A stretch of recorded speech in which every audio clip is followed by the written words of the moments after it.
Hey guys, and welcome back to Shredcraft RC. I'm Cam, and I wanted to kind of catch everyone back up on an old project from last year, and this is my MST RMX 2.0. And if some people kind of maybe saw an old video, I'll link it up in the corner, but we put some rubber tires on this thing and took it out and shredded in the parking lot, kind of a stock RMX setup to see what it would do outside with rubber tires, and it was a blast. We sent this thing off jumps and blasted it around some dirt and stuff, so it's pretty scratched up and used. And the question I get the most about this thing is, what is the cage? And if you go back and look at some of Scale Science's videos as well as some of mine, this is an Axial Capra cage that I just bought from Horizon or something like that, and the only way I have it attached here is there's two servo mounts on the stock body post mount on the shock tower there, and then I just screwed it in to the side there, and then on the front it's just a rubber band kind of around the front bumper on the hooks.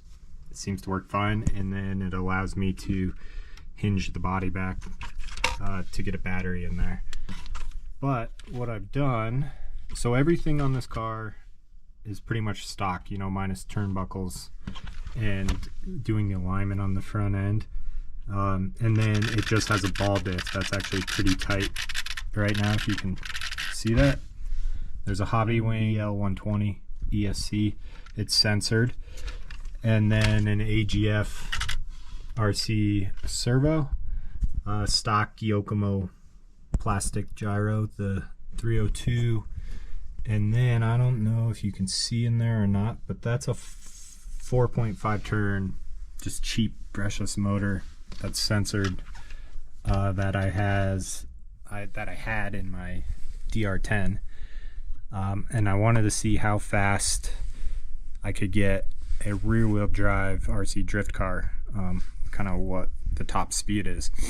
Now this transmission still has bevel gears instead of idler gears from the top shaft to the differential, so that's been questionable, especially running rubber tires in a lock diff. You know, my assumption is with this high of an RPM motor, I think it's 6,800 kV or something like that.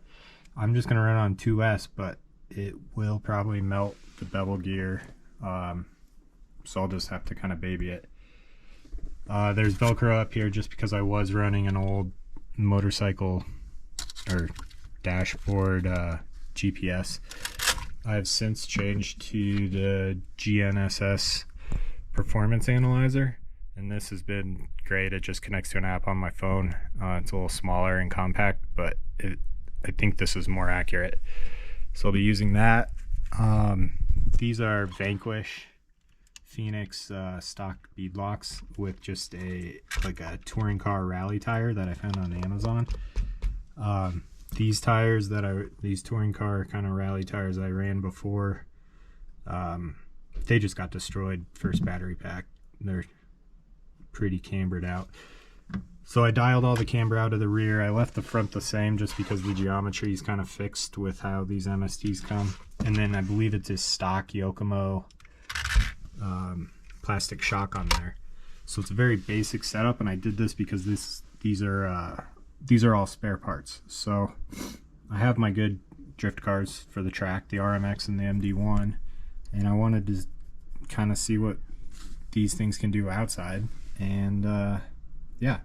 So I'll be sure to make a video and maybe insert some clips if I can find them, but this this car is a blast, so yeah, excited to see what it will do. Just wanted to kind of explain how basic this was. This isn't not really like the body itself, I guess, isn't a kit you just buy unless you have an Axial Capra laying around, but that was the biggest question about this thing. So big motor, plastic parts usually leads to destruction, so we'll see what it will do. Thanks for watching. Thanks for all the new subscribers. Make sure you check out all the drift tuning videos I'm starting to put out, and I will catch you guys on the next one. See you later.